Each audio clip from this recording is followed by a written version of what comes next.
지금으로부터 약 40년 전인 1983년에 무슨 일이 있었느냐면 전 국민을 울리는, 전 국민이 우는 그런 사건이 있었는데, 그것이 뭐냐면 이산가족 찾기 방송을 했어요. 그래서 전쟁으로 이산가족이 된 분들을 만나게 해주는 프로그램이었는데, 정말 많은 사연들이, 또 방송국 앞에 그 사연들을 써붙인 것을 보면서 전 국민이 다 울었단 말이죠. 근데 이산가족은 남북으로 흩어져 헤어진 이산가족만 있는 것이 아니라, 어렸을 때의 부모를 잃어버리고 어렸을 때 아이들을 잃어버려서 오랫동안 떨어져 살았던, 생사를 알지 못하고 사는 이런 이산가족도 있단 말이죠. 그래서 나중에 만나보면 너 그날 왜 엄마가 분명히 그 자리에 있으라고 그랬는데 어디 갔었어? 하면 어머니에게도 물어보면 아니 아이를 어떻게 잃어버렸어요? 금방 없어졌다는 거야.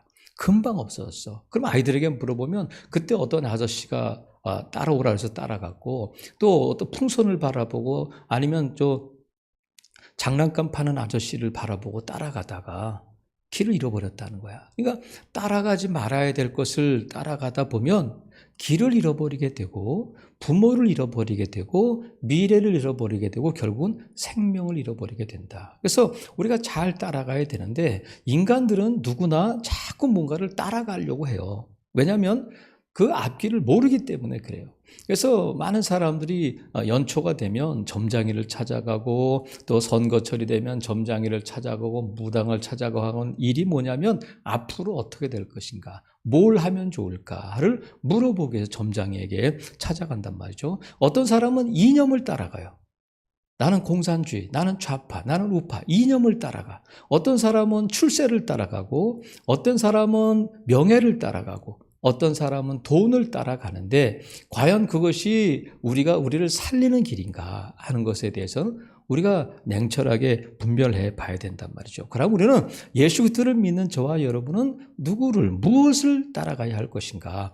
오늘 본문에 보면 예수님께서 바리새인들과 대화를 하시는데, 예수님은 한결같이 지금 뭐를 말씀하시냐면 예수님 자신이 누구신지, 예수님의 정체성에 대해서 계속 말씀하셔요. 그래서 오늘 본문에서는 예수님께서 12절에 보면 나는 세상의 빛이다, 이렇게 말씀해요. 나는 세상의 빛이다. 근데 이 빛은 생명의 빛인데, 예수님께서 오늘 본문에서 세상의 빛이라고 말씀하셨지만, 사도 요한은 요한복음을 기록할 때에 예수님을 뭐라고 설명해 주고 있느냐면 세상의 빛으로 오셨다. 이 빛은 사람들의 생명이다 말씀하셨어요. 그러니까 예수님께서는 빛으로 이 세상에 오셨는데 어둠이 이 빛을 받아들이지 않았다는 거예요. 예수님 그 말씀을 하셔요. 나는 세상의 빛이다. 그랬더니 바리새인들이 뭐라고 말하냐면, 예수님이 세상의 빛이라고 말하니 거짓말하지 마, 이렇게 하면서 그것을 아멘 하기는커녕 예수님의 말씀에 자꾸 이 꼬투리를 잡는 거예요. 왜 거짓말이라고 하느냐면, 유대인의 율법에 의하면 어떤 말이 진실이 되려면 두세 사람의 증인이 있어야 돼요. 근데 예수님은 자기가 자기 스스로에 대해서 나는 빛이야 이렇게 말씀하고 있으니까 증인이 있어? 왜 네가 혼자 독선적으로 그렇게 말하면서 그걸 진리라고 말하냐? 너는 세상의 빛이 아니야. 그러면서 예수님을 받아들이지 않으려고 한단 말이죠. 그럴 때에 예수님께서 내가 너희들 율법에 그렇게 돼 있지 하면서 뭐라고 말씀하시냐면, 17절에 보니까 너희 율법에도 두 사람의 증인이 참되다 기록되어 있지. 그 율법에 그렇게 돼 있는데 나를 위해서 증언하시는 분이 있다. 그분이 누구냐면 나를 보내신 아버지가 나의 증인이다. 그러니까 내 말은 참되다, 이 말씀이에요. 그러니까 나의 아버지가 증인이 되어 주시는데, 하나님께서 예수님과 함께 계시고 하나님께서는 예수님을 보내셨고, 그것으로 끝나는 것이 아니라 지금도 하나님께서 이 예수님을 증언하고 계신다는 거예요. 그래서 예수님께서는 다른 사람들의 증언이 필요한 것이 아니라 100만 명의 증인보다 하나님 아버지 한 분의 증언이 더 분명하잖아요. 근데 바리새인들이 그 말을 듣고 그렇군요. 당신이 하나님의 아들이고 하나님이 보내셨고 당신의 아버지가 하나님이시군요. 그러니까 당신의 말이 맞군요. 그러지 않고 계속해서 뭐라고 말하냐면 19절에 보니까, 이에 그들이 묻되 내 아버지가 어디 있느냐? 그럼 네 아버지가 어디 있어? 한번 보여줘봐. 네 아버지가 뭐야? 대통령이야? 뭐야? 이렇게 지금 물어본단 말이죠. 그럴 때에 예수님께서 19절에 너희는 나를 알지 못하고 내 아버지도 알지 못하는도다. 이렇게 모르는구나 너희들은 도대체. 아버지도 모르고 나도 모르고. 아버지는 누구예요? 하나님 아버지잖아요. 근데 예수님께서 이 바리새인들을 책망하시는 것이 뭐냐면 모른다는 거예요. 무지하다. 어떻게 아버지도 모르고 나도 모르냐. 그러니까 하나님도 모르고 하나님의 아들인 나도 모르냐. 세상에 빛으로 온 나를 너희가 왜 이렇게 모르냐 하면서 그들을 책망하는데, 이 책망을 받는 바리새인들은 누구냐면 누구보다도 하나님을 더 잘 알고 하나님을 믿는다고 하는 자들이 바리새인들이에요. 하나님 앞에 철저히 믿음으로 살려고 하고 기도하고 금식하고 11조를 드리는 사람들이 누구냐면 바리새인들이야. 그래서 바리새라고 하는 말 뜻 자체가 분리됐다, 그런 뜻이에요. 나는 너희들과 달라. 우리의 믿음은 너희들과 다르다 하면서 자꾸 다른 것을 보여주는 사람들임에도 불구하고 예수님께서는 그들에 대해서 너희는 너무나 무식하구나, 너희들은 모르는구나 하면서 그들의 무지를 책망하고 있단 말이죠. 그렇다면 누구보다도 하나님을 잘 알고 믿는다는 그들이 왜 예수님을 모를까? 그러니까 예수 그리스도 하나님의 아들을 아는 자는 하나님을 아는 자예요. 그러니까 아들을 모르면 하나님을 알 수 없어요. 그런데 그들은 하나님은 잘 안다고 하면서 그의 아들 예수 그들은 전혀 모르고 있는 거예요. 모를 뿐만 아니라 내가 세상의 빛이다, 하나님이 나를 보내셨다 하는 그 말씀 자체를 받아들이려고 하지 않아요. 왜냐하면 그들이 갖고 있는 종교적인 그 틀이 있고 종교적인 지식이 있을 뿐만 아니라 그들의 경험적으로 믿었던 그 틀이 있기 때문에 그래요. 메시아가 어떻게 목수의 아들로 메시아가 올 수 있어? 하나님이 어떻게 사람이 될 수 있어? 메시아가 올 때는 엄청난 멋있는 모습으로, 화려한 모습으로 오실 거야 하면서 메시아에 대해서, 목수의 아들인 예수 그리스도가 하나님의 아들이다 하는 것에 대해서 그들이 생각하는, 하나님을 믿으려면 이 정도 믿어야지 하면서 그들이 갖고 있던 종교적인 지식과 경험적인 그 틀을 가지고, 경험을 가지고 예수 그리스도를 받아들이지 않고 배척하고 있단 말이죠. 그러니까 세상의 빛으로 오신 예수님에 대해 누구보다도 그 빛에 대해서 민감하게 받아들이고 그 빛을 영접해야 할 그들이, 오히려 하나님을 알고 있다고 하는 그들이 그 하나님에 대한 지식 자체가 예수님을 배척하는 고정관념이 되고 있단 말이죠. 그러니까 우리가 예수님을 믿는다고 할 때에 하나님을 더 깊이, 예수 그리스도를 더 깊이 알고 더 깊이 믿으려고 하면 우리 안에 나도 모르게 어떤 고정관념이 있고 신앙의 어떤 틀이 있지 않은가. 그 틀이 어떤 때는 우리를 지탱해 주고 있지만 그 틀이 오히려 빛을 받아들이는 것을 차단하고 있는 틀이 될 수 있어요. 우리를 개혁주의라고 그래요. 장로가 대표적인 개혁주의인데, 개혁주의는 뭐냐면 이 천주교, 캐톨릭에 대해서 반발하고 그 천주교의 구교의 틀을 깨고 나온 것이 개혁주의예요.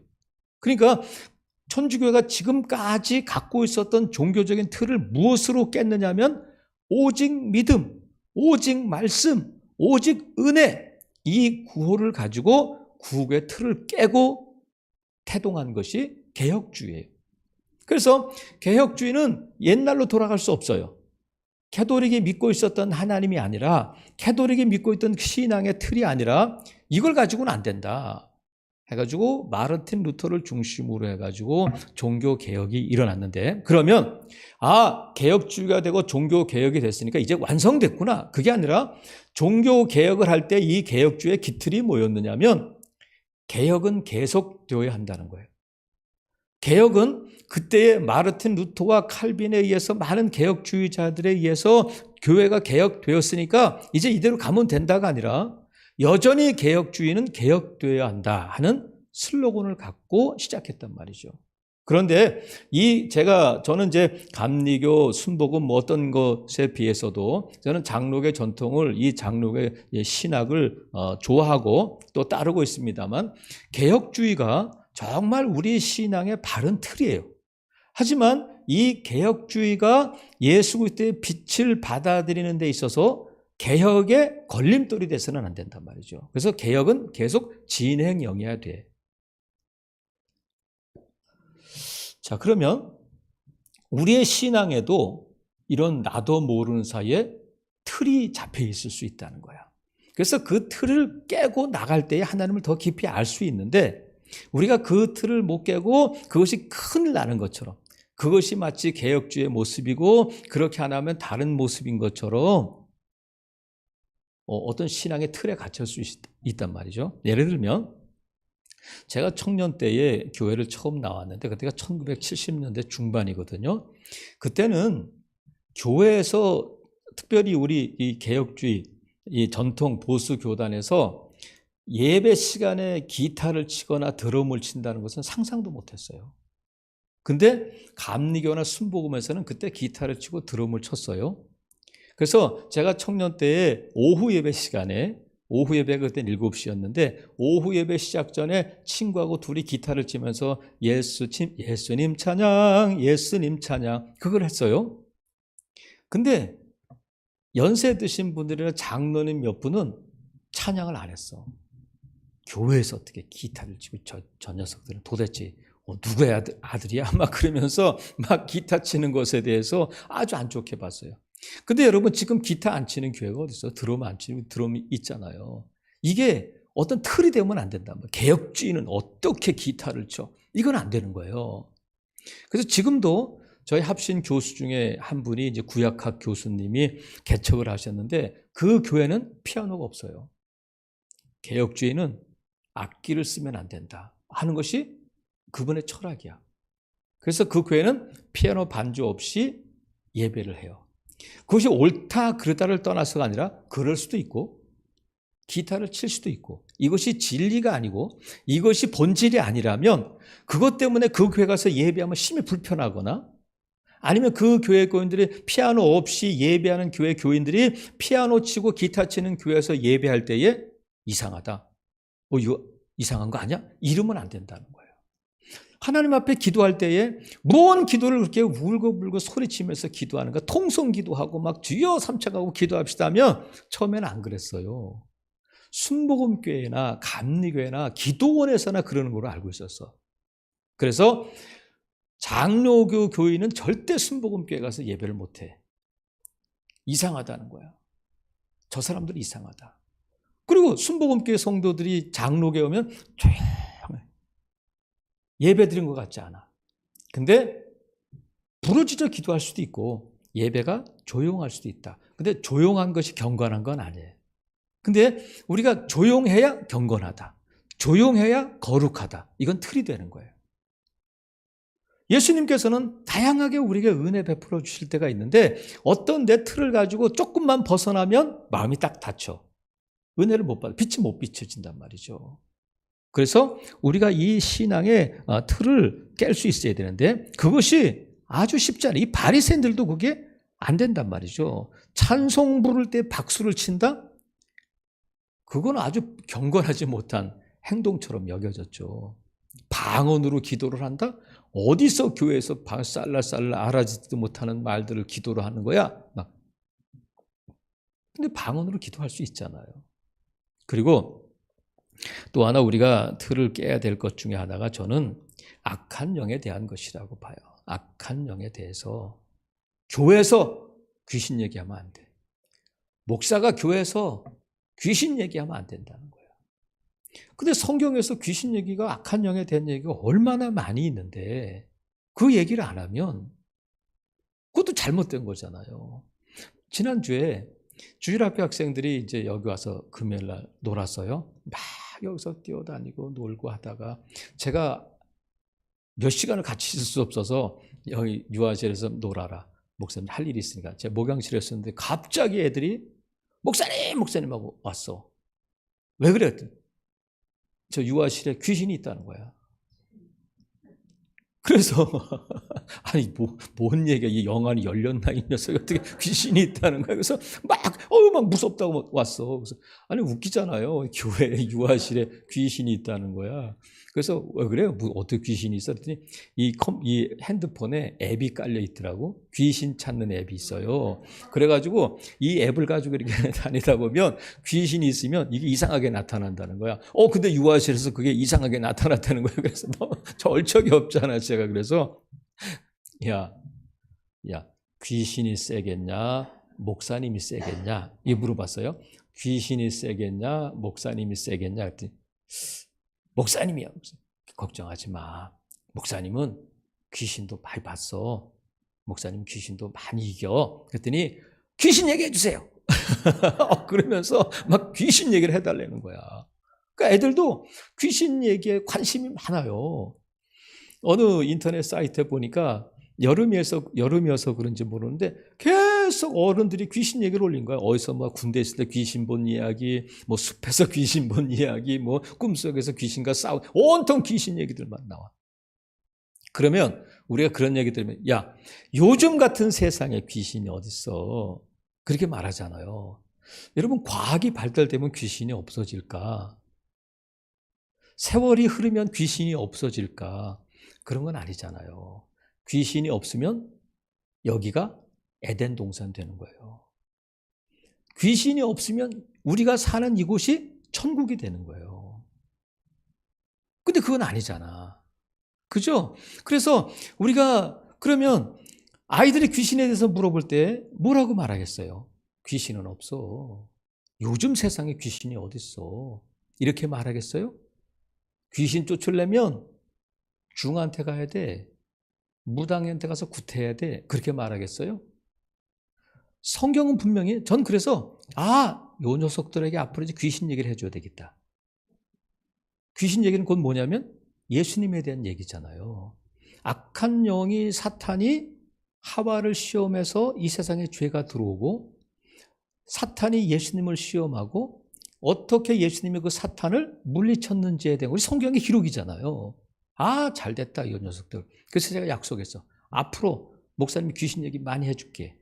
앞으로 예수님께서 귀신을 쫓아낸 얘기, 병자를 고친 얘기, 거라사의 광인 얘기 얼마나 좋아하겠어요. 무덤에서 말이야 으악 했는데 말이야 그런 얘기면 애들 솔깃할 거 아니에요. 야, 저 변화산에서 내려오셨을 때 어렸을 때부터 귀신 들린 아이를 데리고 왔잖아요. 물에도 빠지고 불에도 빠지고 막 그랬는데 예수님께서 나와라 할 때 거품을 물고 막 쓰러지는 거야. 막 와, 사람 놀라고 막 그랬는데 나와. 이분이 누구겠어? 이분이 예수님이야. 아무도 아멘은 안 하시네. 그래서 우리가 이 악한 영에 대해서 교회에서 악한 영에 대해서 귀신에 대해서 얘기하면 안 돼. 이거는 우리의 어떤 틀일 수 있어요. 성경은 분명히 뭐라고 말씀하시냐면 우리 씨름은 혈과 육을 상대하는 것이 아니요 통치자들과 이 어둠의 세상 주관자들과 하늘에 있는 악한 영들을 상대합니다. 에베소서 6장 12절 말씀처럼 우리의 싸움은 혈과 육, 남편과의 싸움이 아니야. 김집사와의 싸움이 아니야. 목사와 장로와의 싸움이 아니야. 악한 영들을 상대하고 있는 거다 하는 것을 알아야 된다는 거예요. 그걸 모르면 자기들끼리 막 잘났다고 막 그런단 말이에요. 본질을 알지 못하면 적을 물리쳐야 되는데 왜 나와 가까운 몸된 지체들을 물리치려고 애쓰냔 말이에요. 내 몸에 내 상처를 입히는 거잖아. 본질을 모르기 때문에 그래요. 그래서 에베소 6장 11절에 분명히 말씀하셔요. 마귀의 관계를 능히 대적하기 위해 하나님의 전신갑주를 입어라.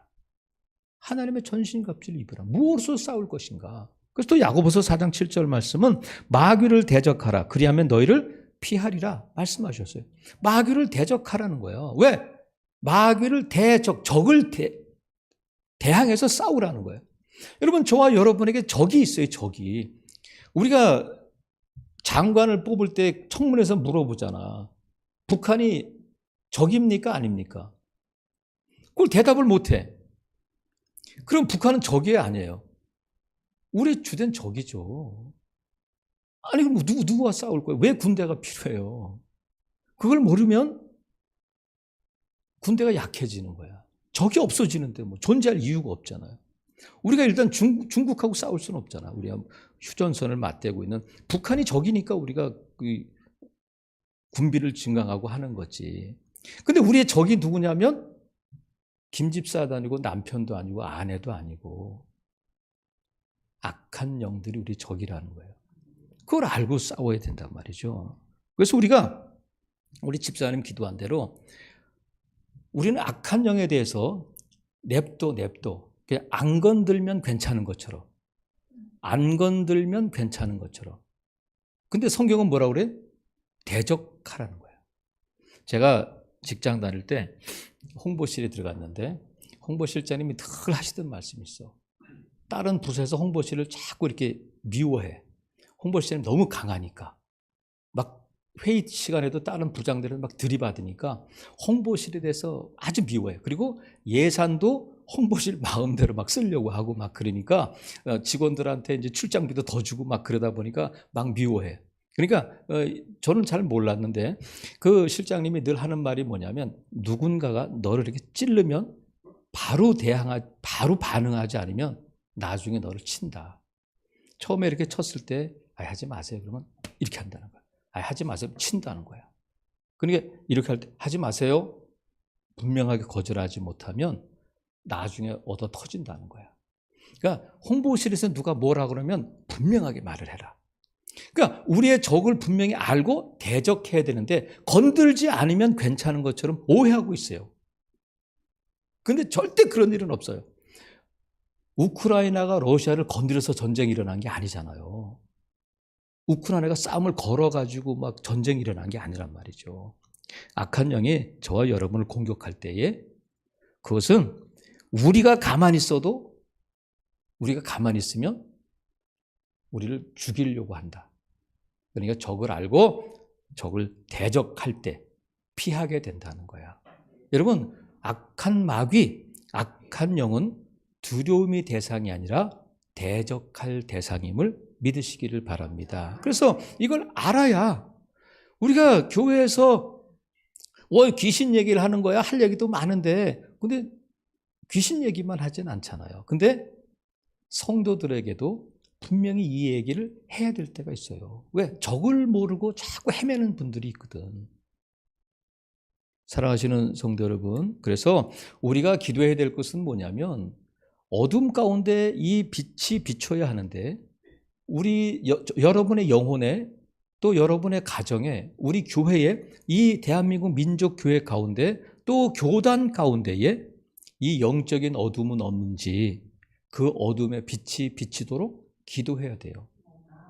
빛이 비추도록. 근데 우리가 갖고 있는 어떤 종교적인 지식이나 이념이나 아니면 우리의 신학적인 틀 때문에 하나님 요만큼 알면 된다는 거예요. 근데 하나님은 이 신학적인 틀보다 훨씬 더 크신 분이거든요. 그래서 우리가 이 고정관념이나 틀을 깰 때에 우리 안에 어둠이 물러나고 그 가운데 빛이 비추게 되면 우리의 신앙의 넓이와 깊이가 달라지는 거예요. 예수님께서 지금 말씀하셔.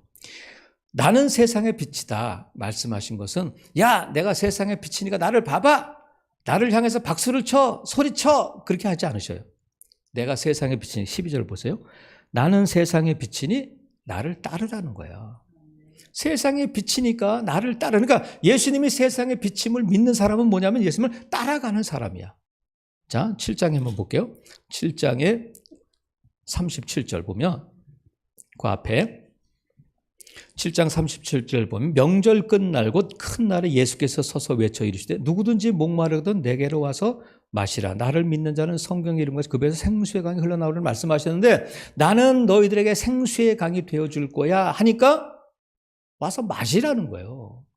누구든지 와서 이 물을 마시라는 거예요. 보기만 하지 말고. 예수님을 따라오라고 말씀하시는데 왜냐하면 예수님께서 이 빛은 너희들에게 생명을 주는 빛이라는 거야. 우리가 예수를 믿는다고 할 때에 어떤 사람은 믿음이 좀 크다, 어떤 사람은 믿음이 작다, 믿음의 크기를 말해요. 근데 이 믿음의 크기는 뭐냐면 예수님을 아는 만큼의 크기일 수도 있고 예수님을 안다는 것은 뭘 의미하느냐면 예수님이 키가 몇 센치고 외모로 판단한다 말씀하신 것처럼 그렇게 판단하는 것이 아니라 예수님을 안다고 하는 것은 뭐냐면 예수님과 어떤 관계인가 하는 거예요. 다른 말로 하면 예수님과의 친밀함이 믿음의 크기고 지식의 크기예요. 어떤 사람은 알기는 아는데 소원에 이렇게 멀어. 좀 가까이 올 수 없는. 어떤 사람은 아는데 아주 가까이 알아. 친밀해. 얘기도 서로 잘하고 식사도 같이 하고. 근데 똑같이 아는데 잘 안 만나. 그것은 뭐냐면 우리가 예수님을 믿는다고 할 때에 그 믿음의 크기는 뭐냐면 친밀함의 크기란 말이죠. 얼마나 예수님과 가까운가. 어떤 사람은 성경을 읽고 공부를 많이 했는데 알면 할수록 하나님이 무섭다는 거예요. 막 벌하시고 책망하시고 죽이고 막 그런 하나님을 볼 때마다 무서워서 가까이 갈 수가 없다는 거예요. 근데 어떤 사람은 성경을 읽고 예수님을 알면 할수록 하나님의 사랑에 대해서 예수님의 사랑에 대해서 알면 알수록 점점 더 지성소로 나가게 된다는 거예요. 때를 따라 돕는 은혜를 얻기 위하여 은혜의 보좌 앞으로 담대히 나가고 지성소로 나가는데 뭘 힘입고 나가느냐면 예수 그리스도의 십자가의 공로 힘입고 나아간다. 어떤 마음으로 나가냐면 하나님을 경외하는 마음으로, 경외함을 가지고. 그 두려움이잖아요. 어떤 사람은 하나님이 두려워서 떠나지, 더 가까이 가지 못하는데 어떤 사람은 하나님이 두려워서 더 하나님께 가까이 나가게 된단 말이죠. 이게 뭐냐면 믿음의 두려움은 같은데 믿음이 다른 거예요. 친밀함이 다른 거예요. 그래서 예수님께서 나를 따라오라고 하실 때에 예수님을 얼마만큼 가까이 따라가느냐. 이게 친밀함의 차이예요. 여러분 보세요. 광부들이 이제 이 석탄이나 뭘 캐다가 갱도가 무너져가지고 갇히잖아요. 갇히면 깜깜하잖아. 근데 광부들은 여기 이마에 라이트가 있잖아요. 프레시가 여기 붙어 있잖아요. 근데 어둠 속에서 아무리 그 빛을 비춰도 방법이 없잖아. 바깥에서 누군가가 빛을 비춰주고 빛이 작은 틈 사이로 들어오면 사는 거예요. 빛이 비추면. 깜깜한, 그래서 칠흑 같은 어둠이다 그러잖아요. 바다에 가서 깜깜한 데 있으면 정말 막막해요. 무서워요. 근데 저쪽에서 누군가 후레쉬 뿌려 비춰주면 아, 살았다. 빛을 비추는 이유는 뭐예요? 일로 오세요. 이 빛을 따라오세요. 일로 오면 살 수 있어요. 그러는 거잖아요. 동굴 속에 갇혔을 때 밖에서 빛이 비추면 그것은 더 이상 동굴이 아니라 터널이 되는 거예요. 빠져나갈 수 있는 길이 생기게 되고 살 소망이 생기는 거란 말이죠. 이 광야 같은 세상에, 이 막막한 세상에 우리가 참으로 답답할 때에 누가 우리에게 이 빛을 비춰주시냐면 예수 그리스도께서 이 막막한 세상, 내 형편이 어떠하든지 간에 우리 주님이 빛이 되어 주셔서 빛을 비춰주실 때 빛을 비춰주시는 이유는 뭐냐면 이리와 나를 따라와. 다른 거 신경 쓸 거 없이 나를 따라와라. 그러면 산다. 이렇게 말씀하고 계시단 말이죠. 이스라엘 백성들이 애굽에서 나와서 광야를 40년 동안 방황하다가 가나안 땅에 들어가는데 이스라엘 백성들이 광야를 지나갈 때에 낮에는 해 때문에 밤에는 달 때문에 더위와 추위 또 짐승, 질병, 대적들 여러 가지 위험이 도사리고 있어요.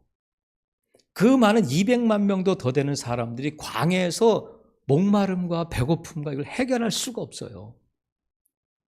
그때 하나님께서 구름 기둥 불 기둥으로 만나와 메추라기로 반석의 샘물로 그들을 인도해 주셨어요. 구름 기둥이 일어나면 따라갔어요. 밤중에 깜깜할 때 불 기둥이 일어나면 따라갔어요. 그 구름 기둥 불 기둥을 따라가면 살았어요. 안 돼, 못 가. 더 이상 안 되겠어. 한 사람들은 다 죽었어요. 이 광야 같은 세상에, 이 어두운 세상에 예수님께서 저와 여러분에게 빛을 비춰주신단 말이죠. 그래서 예수님을 따라가라, 나를 따라와 이렇게 말씀하실 때에 예수님은 늘 우리 앞서 가시면서 우리의 길이 되어주셔요. 길을 만드시는 예수님이다. 그래서 우리가 그 길을 따라가는데 예수님을 따라간다는 것이 뭐냐면 시편 119편에 보면 주의 말씀은 내 발의 등이요 내 길의 빛입니다 하는 말씀이 있어요. 주의 말씀은 내 발의 등이요 내 길의 빛이 되어 주신다. 그런데 사도 요한은 요한복음을 시작하면서 예수님을 누구라고 분명하게 밝혀주고 있느냐면 태초에 말씀이 계셨다. 이 말씀이 하나님과 함께 계셨으니 이 말씀이 곧 하나님이시다. 말씀하셔요. 말씀을 따라가는 것이 예수님을 따라가는 것이고 예수님을 따라가는 것이 곧 말씀을 따라가는 것인데 주의 말씀은 내 발의 등이라는 것은 뭐냐면 한 걸음 한 걸음 인도하신다는 거예요. 아예 1년 앞으로 1년 뒤에 너 뭐가 될 거야. 1년 뒤에 내가 너 어떻게 그렇게 하지 않고 한 걸음 한 걸음 따라갈 때 뭐가 필요하냐? 믿음이 필요하다. 이 길이 맞나? 일로 가면 될까? 의심하지 말고 정말 내가 빛 대신 예수 그리스도를 따라간다면 말씀을 따라간다면 의심 없이 한 걸음 한 걸음 흔들림 없이 갈 때 그 길이 생명의 길이 되는 줄로 믿습니다. 엉뚱한 것 따라가지 말고 이상한 것 따라가지 말고 빛 대신 예수 그리스도를 따라가야 된단 말이죠. 그래서 예수님께서 우리에게 빛을 비춰주시는데 점점 더 우리 안에 어둠이 드러나고 빛이 비출 때 어둠은 없어지는 거예요. 빛이 없으니까 어둠인데 이 우리 안에 영적으로 우리 가정에 우리 교회 아니면 이 대한민국 교회의 이 교단 가운데에 영적인 어둠이 있다면 드러나야 돼. 무엇으로 드러나면 빛이 들어올 때에 이 어둠이 떠나가게 되는데 내 안에 어둠이 있음을 알아야 돼요. 그래서 예수님을 따라간다고 하는 말씀을 따라가는 것이면서 우리가 어떤 일을 결정하거나 우리가 앞길을 헤쳐나갈 때에 이렇게 물어보는 거야. 주님이라면 어떻게 하시겠어요? 내가 이렇게 마음이 이런데 주님이라면 이럴 때 어떻게 하시겠어요? 어떤 결정을 내리시겠어요? 어떤 말씀을 하시겠어요? 나는 지금 막 한 바퀴 쏟아내고 싶은데 주님이라면 어떻게 하실까요? 내 마음이 이렇게 흔들리는데 예수님이라면 어떻게 하시겠어요? 하고 예수님께 물어보고 말씀에게 물어보는 것이 주님을 따라가는 길이다. 그럴 때 나는 생명의 빛이니까 나를 따르라 말씀하신 것처럼 내가 예수님을 빛으로 믿는다면 따라가야 빛이 되는 거예요. 얼마나 따라가요? 가깝게. 아주 친밀하게. 왜냐하면 예수님께서는 우리 앞에 빛을 비춰주셔요. 내 앞에서 멀리서 일로 와 이렇게 하지 않고 내 발에 여기로 가 이렇게 하신단 말이죠. 예수님은 우리 아주 가까이 계신 줄로 믿으시고 예수님을 친밀하게 늘 묻고 늘 주님과 함께하고 따라갈 때에 생명의 길로 가게 될 줄로 믿습니다. 빛 대신 예수 그리스도, 생명이신 예수 그리스도를 따라감으로 우리 주님께서 주시는 그 생명의 풍성함을 누리는 복된 성도들 되시기를 주님의 이름으로 축복합니다. 아멘.